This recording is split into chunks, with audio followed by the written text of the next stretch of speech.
there's a new ride-hailing service on the horizon, but it comes with a twist. Straight out of Siberia, there comes another on-demand taxi application. The coldest city in the world is located in Yakutia, -50, -60 at the winter. I think this is probably one of the reasons why IT companies thrive here. Dari Siberia ke Jakarta, InDrive bekerja keras untuk mendobrak monopoli aplikasi taksi. Якут Сібірден бастапқы капиталы 1 миллиард 230 миллион доллардан тұратын InDrive атты жаңа ғажайып мәңгілікке қалу үшін келді. Tidak ada tarif tetap di InDrive. Inilah yang membuat InDrive berbeda dari para pesaing besarnya. So in a way, we gave the passengers and drivers the freedom of choice. Pengemudi memilih pesanan yang masuk dan penumpang memilih siapa pengemudinya. Arsen Tomsky, pendiri InDrive berkata, yang jadi penentu adalah manusia, bukan algoritma. Because we care, we understand these people. ¿Quién se toma tiempo para ofertar por un viaje? Negociar el precio es más una estrategia de marketing. InDrive is focused on addressing injustice in markets underserved by its competitors. The second place in terms of installations in mobility after Uber and fourth place in travel ahead of Airbnb. How realistic is that? InDrive is the second most downloaded ride-hailing app in the world.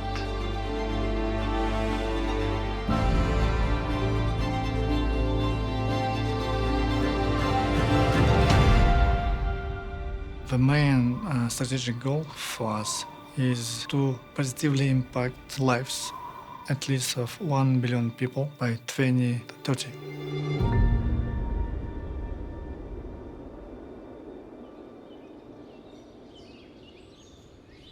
I was born in Yakutsk, the coldest city in the world.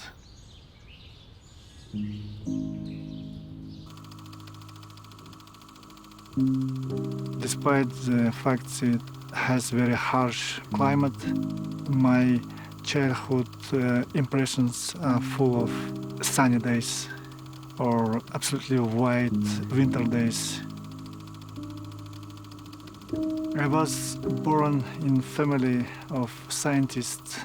I used to read a lot of books.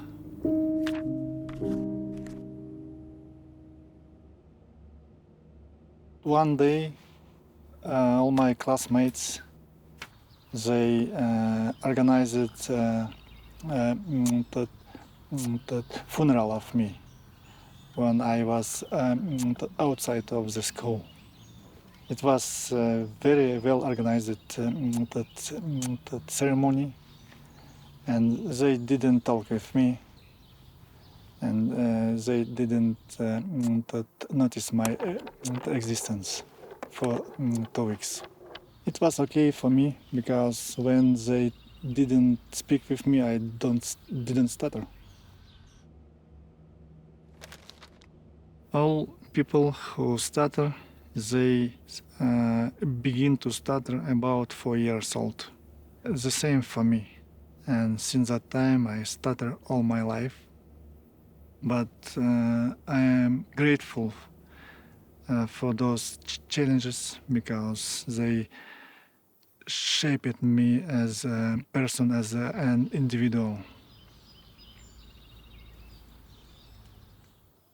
It was a time of late USSR that large state was starting to collapse, and people stopped to believe in communism, socialism, and also it was time of growing criminality. Some days we didn't have opportunity to buy food. People was fighting for food in very long lines. It was a tough time for us. I was born and raised in Yakutsk. I'm ethnically Sakha. Sakha culture is quite unique. Living in the most harsh condition in the world, it's very far away from everywhere. We are very family and community oriented. When you're living in this harsh condition, you can't survive alone.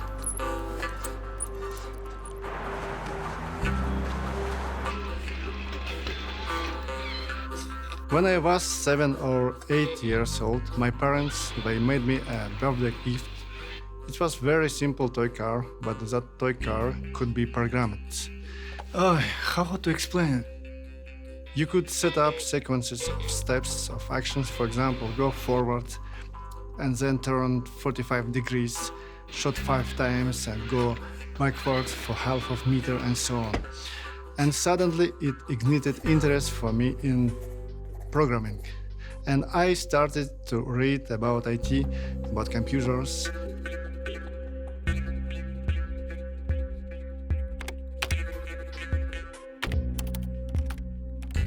When I was accepted to a physics math school, we had access to a computer class in local university.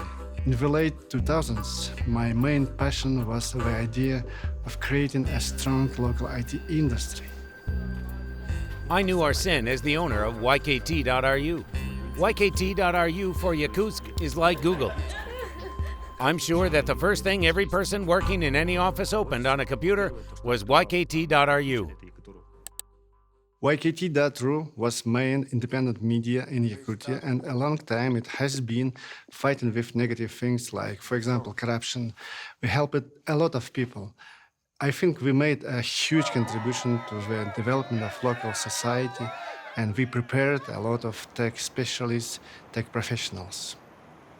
So we have a long, extended winter. It's dark in the morning, it's dark in the afternoon. At night, of course, it's dark too. I think this is probably one of the reasons why IT companies thrive here. It was a really simple life, you know. We didn't have electricity even for the half of the day. We didn't have central heating across our village, so we had to do everything manually. People are very hardy when they solve real-life issues and everyday problems. They are very fast. It was very cold, like -50, and waiting for your bus when it was very dark because it's getting dark at 3 or 2. Sometimes it took about half an hour or even longer, and hoping that the lights that are coming, that it's your bus that will take you home. Yakutsk is a small city, and everyone knows everyone. There is some monopolies over there, and one of the monopolies was taxi services. They were different companies, but they know each other, and during the Christmas and New Year's rush hour, they raised overnight the prices. They double it. Every year, taxi drivers raise their prices. This is like an annual inflation, but that year they raised it by 50 rubles. People, well, they didn't revolt, but it was very difficult for everyone.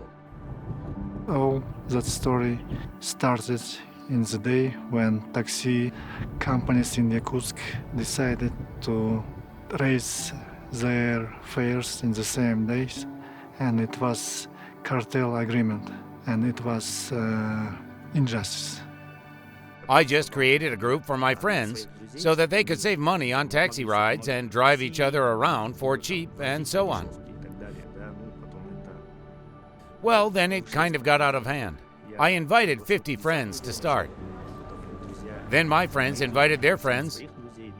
Well, it grew from there. Me, myself, joined this a few weeks after it launched because it was recommended by friends. They said, wow, this brilliant idea. You don't need to call for a taxi. You just go online and put your order, and then someone will write down the price and you negotiate over this. It's amazing. It's way cheaper. And just in few days, there were 1,000 people in this group who started helping each other. And it was like a community. And I saw there was a very big potential in organic growth. When I saw that social phenomenon of independent drivers, which took off in short time, and more than 50,000 people in small Yakutsk joined to that group, and they started to actively use the service. Arsene once contacted me through Vkontakte. He wrote me on Vkontakte and said, I'm such and such person, and I'm interested in your project. Would you consider selling it? Arsene locked himself down with the 3 software engineers. Don't disturb me, give me a time to develop this. In a few months, he developed the InDrive application.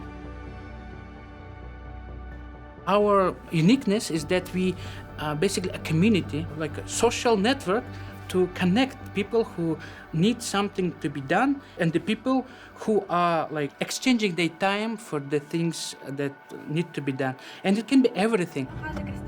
I think the main difference is that all our activities are based on non-materialistic foundation. I'm going to touch on important difference that is direct human interaction. I remember how in the early days when it was a social media group, one girl, she realized it in the night that she didn't have asthma spray and she called to 911 and they told her that they didn't have cars at that time, so she had to wait despite the urgency. And she called to taxis. They told her that they didn't provide such service. When she asked people in that social media group, one of the participants delivered that spray to her in a very short time and saved her life. This is a very good example how important but direct human interaction. Many people, when they know about us, they begin to use us actively, invite their social circle to use us too. Word of mouth was and is the main source that drives new users. Everyone started using it, and it was one of the first applications ever made by the Sakha Nation. And then he started to expand the business, hiring people, launched in few cities in Russia, and then the team launched in Kazakhstan. And in Kazakhstan, it became the overnight success. And we see this opportunity all around and decided to focus on the people like us who are coming from the very humble upbringings with the humble background, because we are these people. So we started focusing on developing countries, on the underserved communities, and this was the key of success because we care, we understand these people, and we see them, and they see us. My name is Obadiah. I'm 15 years old. I live in Lagos, Nigeria.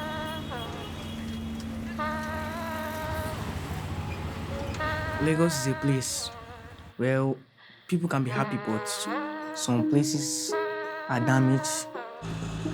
Surroundings sometimes is overwhelming.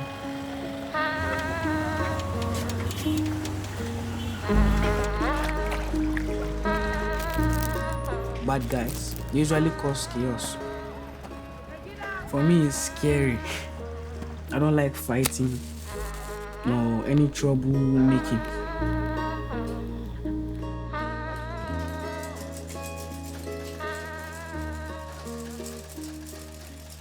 The electricity that is in our house, they cut it off and usually pay 4,000 and they increase it to 15,000, so we can't afford it to pay.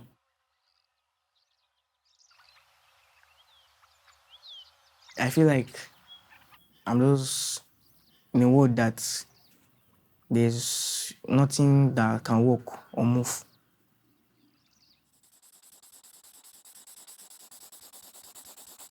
I love drawing, and it's usually cartoons.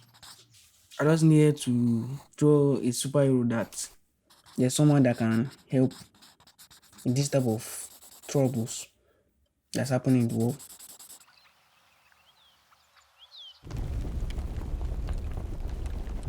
I believe that we come into this world to help each other. If you don't help, why do you exist? This is what motivates me. On Saturdays and Sundays, I go to the Fire Academy. Our workout routine is like hell. By the end, I'm dehydrated, I'm tired, but I still enjoy it a lot. My name is Lizeth Guadalupe Martinez Estrella. I'm 32 years old. I'm originally from Saltillo. I used to work as a policewoman.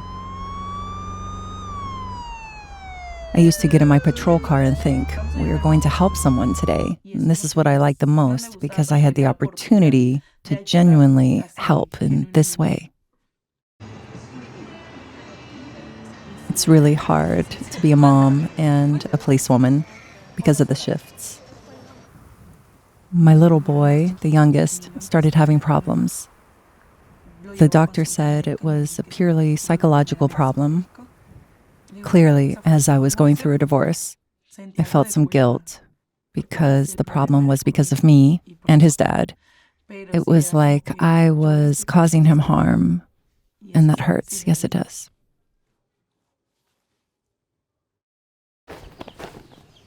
My name is Itam. I live close to Bogor.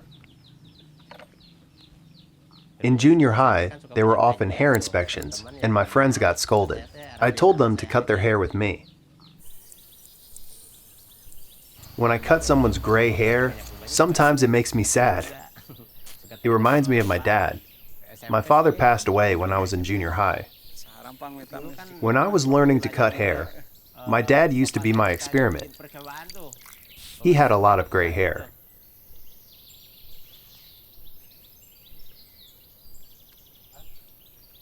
Yes, climb the tree.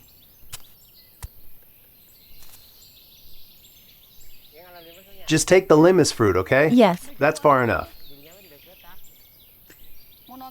She wants to go to the cinema. If her father doesn't allow it, she won't go.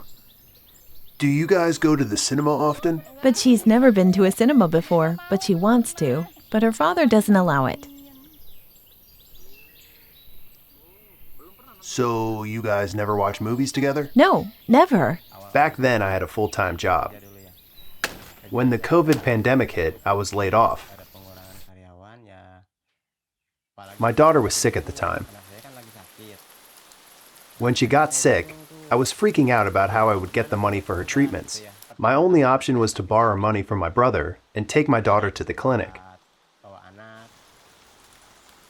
One thing that is very common for so many people all around the world from developing countries, they want to have a better life. They want to have a little bit more comfort, little bit more convenience, little bit more time for themselves. Arsen himself, me, some other people go all over the world interviewing people, understanding local ride-hailing markets to try to figure out which going to be the next big market for us. After the thousands of interviews, we launched first in Latin America, in Saltillo. When we were launching Latin America and other countries, I didn't even understand how to buy tickets to countries that so far away. When we entered the city, we didn't even know how to look for the office. What should we Google? How we're going to rent an apartment. So I reach out and put the message, is there any person who speaks Russian? And this in one of the city in Saltillo was a person who learned in the university in Russia, and he goes, oh yeah, come to visit Saltillo, I will help you. I will pay something. I said, no, I just want to practice my Russian. And after I realized this is the city. I quit the police because I was tired of it. I felt I needed to be with my sons, so I had to look for a job or income that would pay enough to support a house and 2 children, but would not take up so much of my time that I couldn't be with my kids. I first heard about InDrive from my sister. She told me, well, you worked for the police and you were on patrol. You know a lot and you know how to drive, so go for it. And I said, well, it sounds good. My profile was verified, and in about a day or so, I was authorized to start working. My daughter was sick, and I was freaking out. Then a friend suggested to me, try signing up to InDrive. It's a new online ride-hailing app, and it's very easy to use. Just try to sign up. After registration, my account was immediately activated. Then I topped up my balance and I was able to start working right away.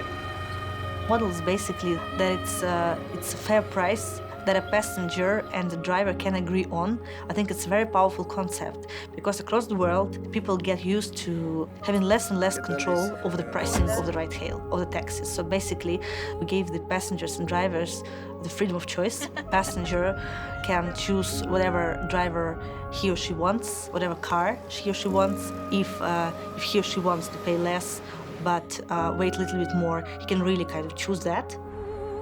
In other ride-hailing services in peak time, we can give you 2 or 4 times more expensive price, and nobody knows why. For example, 2 times more expensive, by why not 1.5 times? Those companies want to make more money, so it's very easy to understand that there is a probability of price manipulations. In InDrive, it is impossible, because people set all terms of their rights, and you can propose your price if you are a passenger. And second part, drivers, they can decide if it is interesting for them or not, or if they think it's too cheap, they can propose their price. And for the drivers, first of all, it's one of the lowest commissions on the markets, which is a real help in our countries that we operate. And second, it's the earning that a driver makes doesn't correspond to how much time he or she works. So basically, he doesn't need to really kind of overwork, and he or she can freely set up their own timings and be really kind of flexible in how much they work, how much they earn. Drivers in override-hailing services often just see a point A, where they have to pick up a passenger. They don't see point B, and they don't see the price. Even if in some places they see point B, they can't decline. If they decline, the system can ban them. Those companies are trying to make from drivers something like semi-robots.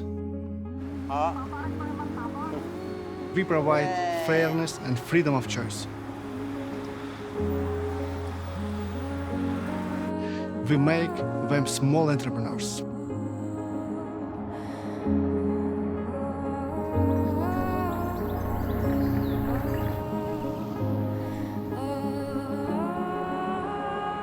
I noticed that the number of female drivers at InDrive increased a lot this year. If there are women, it means it's safe. Therefore, more women have begun to sign up. There are many of them who started alone, just like me, which is why I created a group where a woman can contact other women drivers if she needs help, and either myself or any of the members will help them. There are now 20 female drivers in this group. The power of the community, one of the main things of our application is all about the community, about the family and friends, and they so care about their relatives, their close ones. So when they discover something they like it, they share it immediately.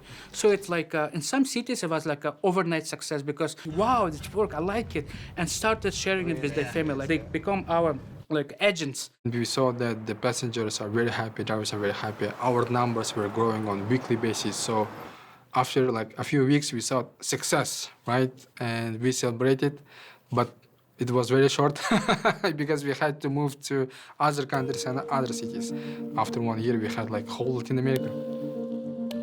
We operating in such amazing cities as São Paulo, Rio de Janeiro, Mexico City, New Delhi, Calicut, Mumbai, Jakarta. But not only the big cities, but in small towns and even villages. For example, Arusha, the small town in Tanzania, smaller town in South Africa where they even don't have the proper name, it's just a suburb around Johannesburg, for example. Or in the small villages in Kazakhstan. And we even operate in the city called Uberlândia. It is in the south of Brazil, in the islands in Caribbean, Bangkok, in Phuket Island, in Kuala Lumpur, all around the world. It's such an exciting for me. So we want to show how to build large and financially successful businesses on non-materialistic and positive impact foundation. This is our way how we are going to reinvent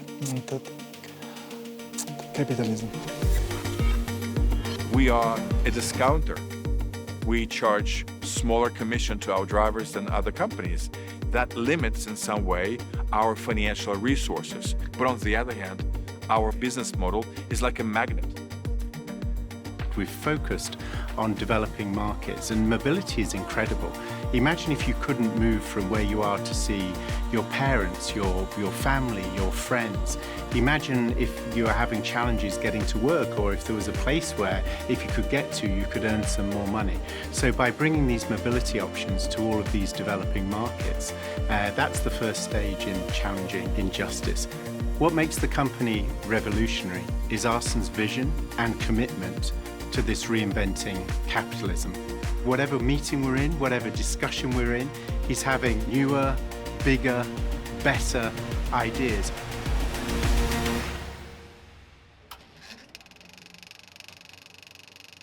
Do you remember the scene from movie Fight Club, where they were standing in front of a burned car and discussing that one of the major car makers had a serious defect? That defect led to fatal road incidents. That company calculated that if they pay to families of people who died, it's more financially effective than to return all defective cars and change it, fix it. And this is what we are going to fight, what we are going to change. The revenue is important and the money that you're making is important, but this is not a goal. This is just a result that we are doing something that people like.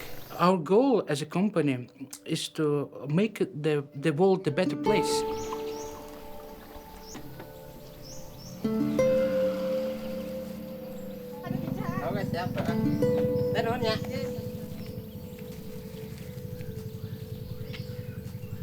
In InDrive, we have also several businesses, which is like intercity, couriers, cargo. People use it to deliver stuff. They use it to visit their families, which is like very spread it across the country. It is a company that is focused on experiments, trying things that other people may not have tried, trying things that other people may have tried and failed. So it doesn't stop us from doing it our way.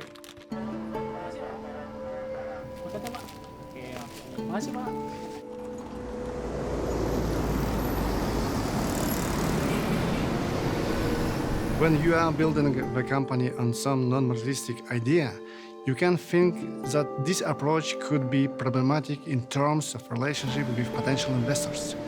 But if you, in the same time, we are using such non-materialistic foundation, achieving very good financial results, it changes the situation.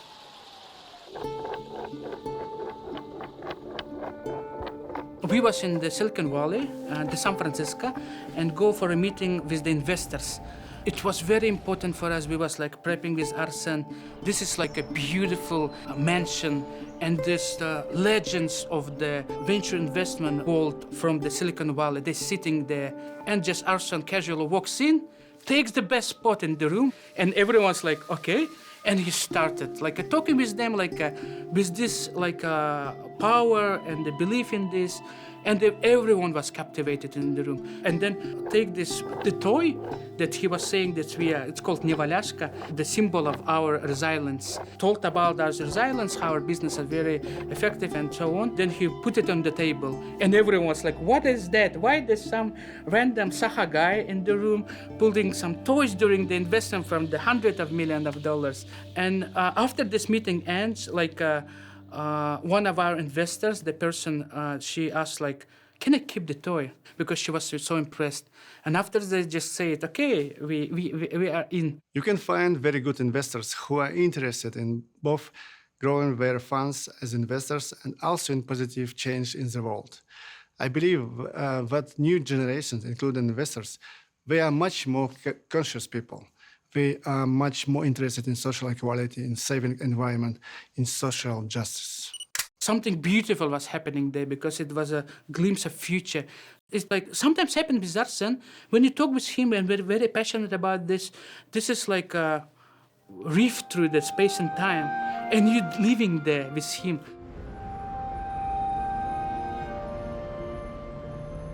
When Arsen came to us and told that we'll launch in New York, deep inside I didn't believe we can start this huge city with millions and millions of people from a small town in the heart of Siberia.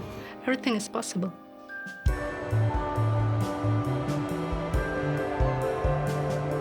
if you make it in New York, you can make it everywhere. So it was like driving us, and we worked hard to do this, and we was very successful in this because of the monopoly of the companies like Uber and Lyft. They have very high commission there for the drivers, and the drivers have no choice.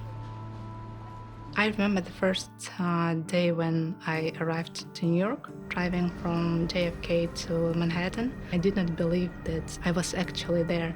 Going to the IKEA to buy the furniture, we assembled the furniture by ourselves, and that was quite fun. And we set up the office and start hiring the drivers. We were sitting in the Rockefeller Center with all the beautiful views and everything. I'm so excited about that. And we launched, and we have so many rides, and we was growing. I remember that huge Cadillac that was called by your application. Having a ride in Manhattan, very motivating experience for me. Me and Nadia, we had a ride in an intercity bus. During that ride, I had a call from Arsen, and he said that, Tanya, something's happening. We are having a lot of fraud events happening within the application. And we're losing money every day because they basically hacked our application and was using like a stolen card for rides. Just few months later, we shut it down like abruptly overnight. Such a fail.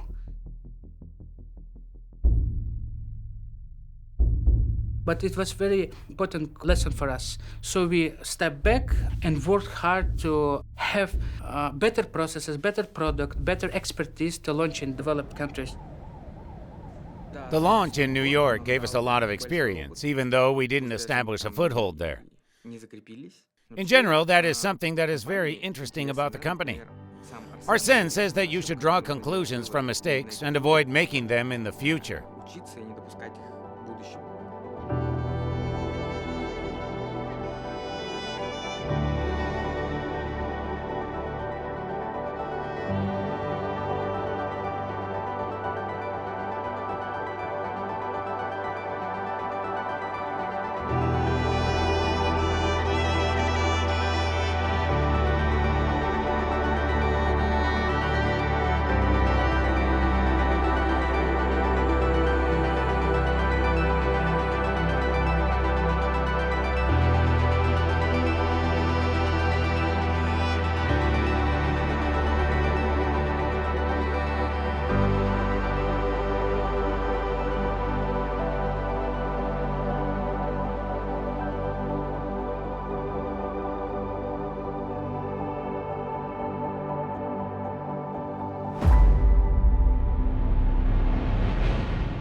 When the war started, the company lost its homeland.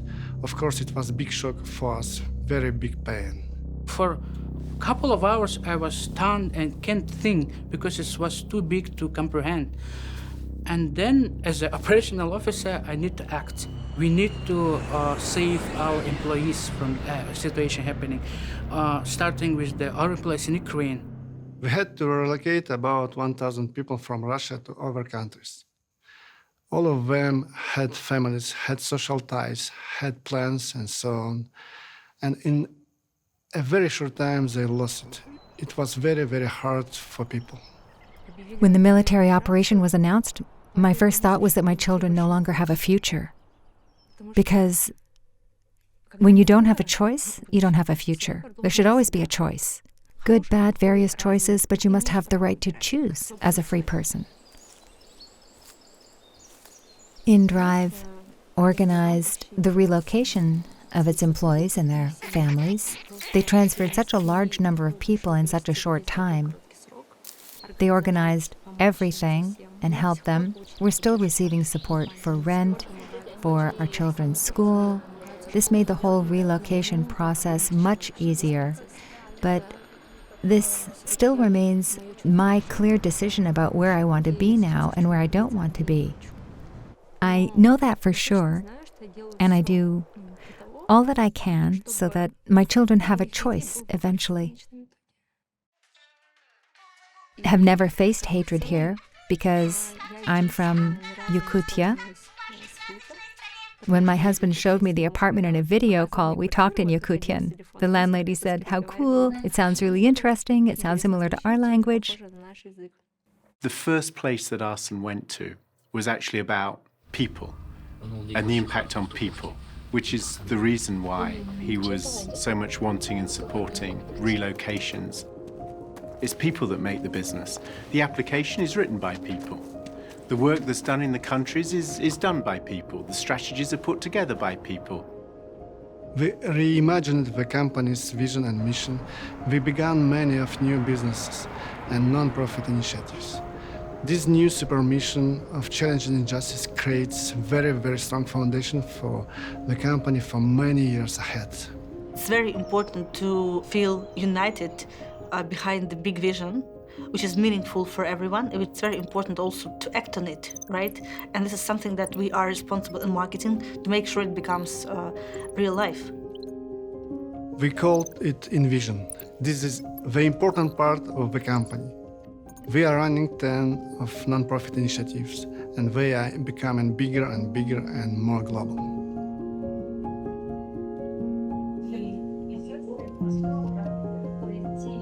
START Team is a program for school students from developing countries to become a new type of leaders through education.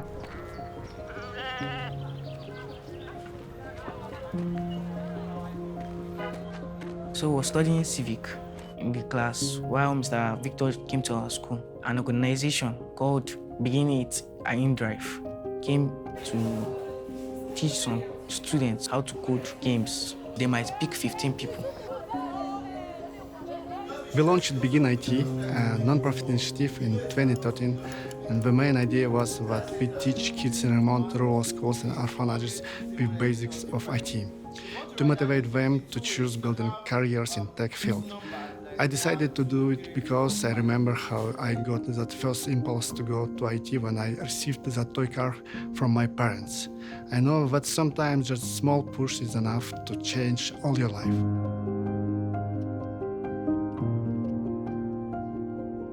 In last 10 years, we worked with more than 120 schools and orphanages in more than 13 countries.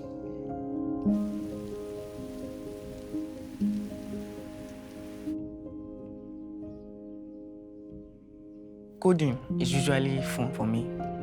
I learn about creating games, creating websites. No, it's not only coding they teach us. They usually teach us little about ScorelDraw, how to draw inside the computer too. It's incredible when you look at how it touches students' lives, gives them opportunities they may never thought that they had, and gives them skills and confidence in a completely different way. And to think the next project that's coming online will be the opening of our university in Kazakhstan, free for anyone to use, giving them a completely different life opportunity.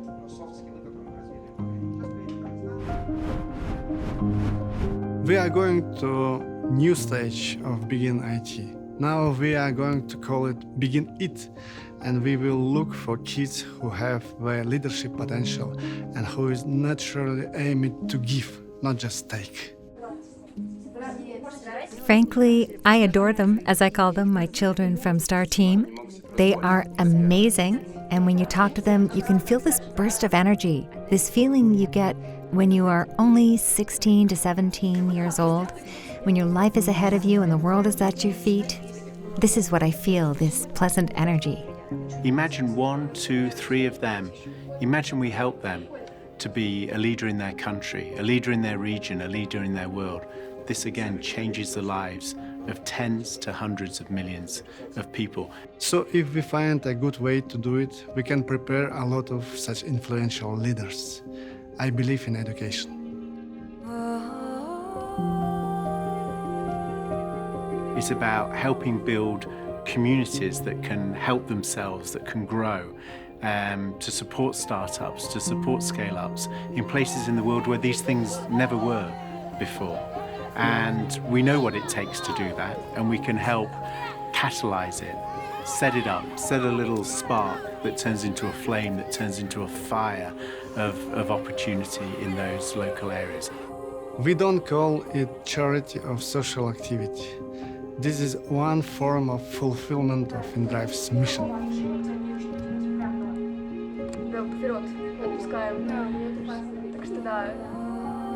This approach gives us a lot of internal strength, internal motivation, the inner drive, InDrive.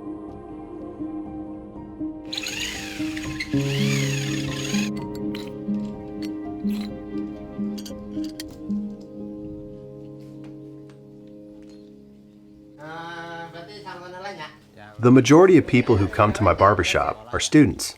If you want to come here to get a haircut,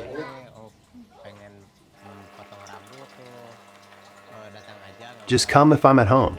No need to think about whether you have money or not. Which style is it? That one. It's for those who don't have parents, the orphans. If you have long hair, you don't have to think about money.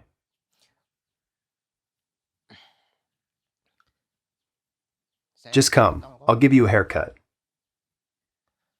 I will. I will definitely help you look great, instead of being scolded by a teacher at school.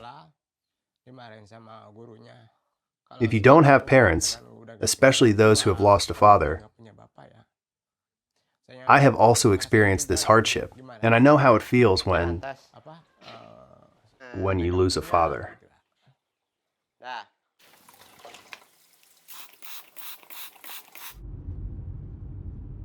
I always work at night, on a regular basis, because the girls who go out to drink also need to return home safely, without being harassed, without being disturbed.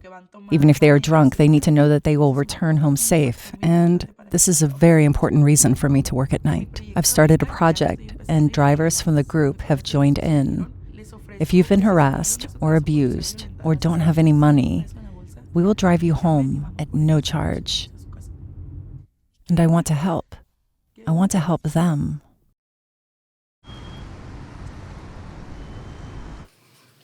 Motherhood goes along well with InDrive. I like that I am free and that I can take care of my children.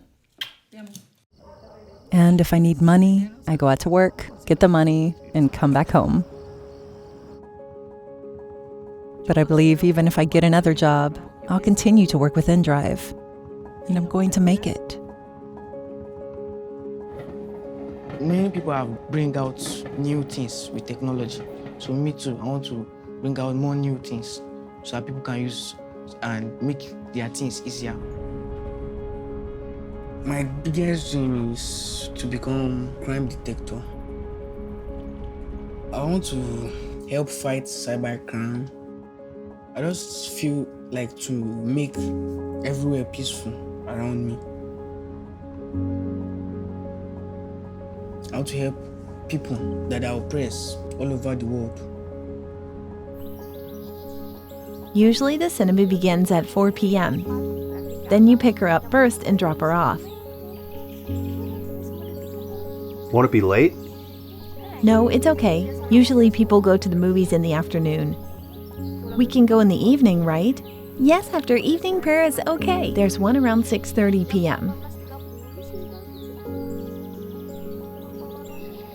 It's fun then. Let's go!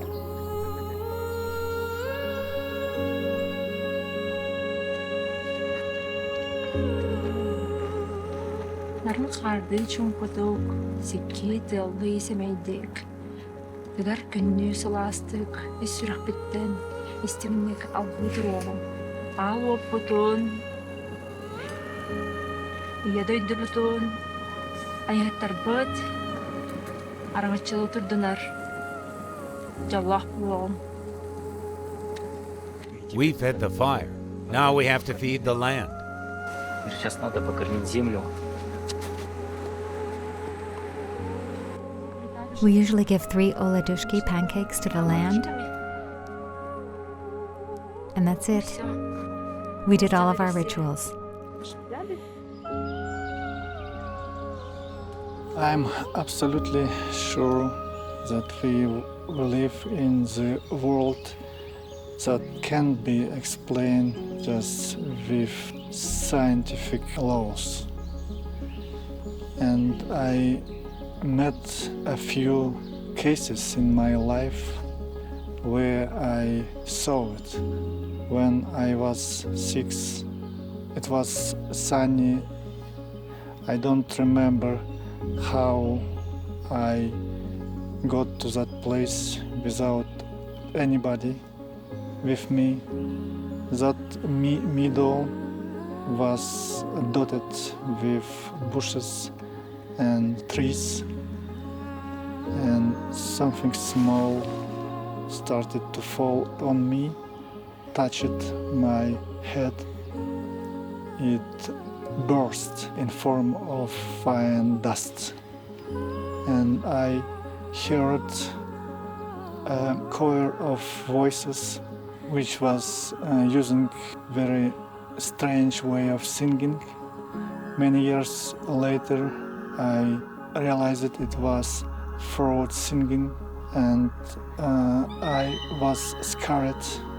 I got to my home. I told my mother this story, but she didn't get it because I was just 6 years old, and it was very tough to explain what happened. And I had a few such stories in my life, and I know we live in much more complicated universe. I was a happy kid, but it was like at times when we don't have any food at home. Sometimes we don't have electricity for like days in the middle of the winter. This gives me ability to understand these people all around the world better. Because we're from a small town and always thought that they must be more professional and experienced somewhere else. And we are simple guys from villages. I myself am from a village and lived my whole life in a village. So it's cool that it turned out to be possible. I think that the most important lesson that I have learned from Arsen is the fact, the idea that nothing is impossible. It's about going over obstacles, over challenges, and growing and becoming even stronger, developing yourself and becoming even stronger each time. We should focus not on goals. We should focus on path, on journey. And if you do something important for you, very meaningful for you, and you develop external environment during that journey, you are getting more and more with each step. And that is something which nobody could take from you. Even if you don't reach a peak, you will have something available for you. And this setup will give you more confidence. And what is very interesting, you will reach a peak with high probability.